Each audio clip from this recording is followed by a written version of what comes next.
दोस्तों, मार्च 2026 की ताजा रिपोर्ट के अनुसार ईरान, इजराइल और अमेरिका के बीच तनाव एक पूर्ण युद्ध में बदल चुका है। 28 फरवरी और 1 मार्च 2026 को अमेरिका और इजराइल द्वारा ईरान पर किए गए बड़े संयुक्त हमलों, जिसमें ऑपरेशन रोलिंग लायन और ऑपरेशन एपिक फ्यूरी में ईरानी नेतृत्व को भारी नुकसान पहुंचा है। वैसे मैं आयतुल्ला की और उनके अपने देश में आंतरिक नीतियों का कभी समर्थक नहीं रहा हूं, लेकिन उनकी विदेश नीति हमेशा भारत के पक्ष में रही है।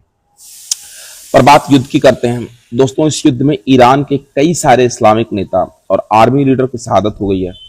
अगर बात करें ईरान में मारे गए मुख्य व्यक्तियों की, तो हालिया हमलों में ईरान के सर्वोच्च नागरिक और सैन्य नेतृत्व के कई बड़े नाम, जैसे आयतुल्ला अली खामनेई, जो ईरान ही नहीं बल्कि पूरी दुनिया में शिया समुदाय के सर्वोच्च नेता थे, उनकी तेहरान स्थित उनके परिसर कंपाउंड पर हुए हमले में मृत्यु हो गई।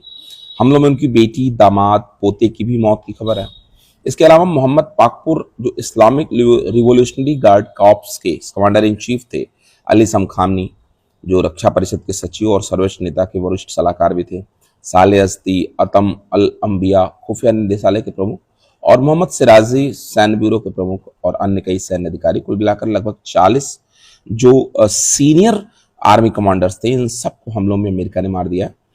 इसके अलावा दोस्तों, इस्माइल हानिया की जुलाई 2024 में हमास के राजनीतिक प्रमुख की तेहरान में एक इजरायली हमले में हत्या कर दी गई थी।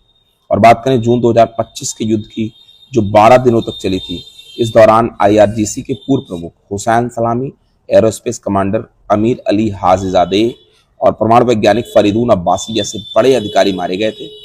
ईरान में अब तक 200 से अधिक लोग मार दिए गए हैं और लगभग 700 से अधिक लोग घायल हैं। जवाबी हमलों में इसराइल में भी नागरिक मारे गए हैं।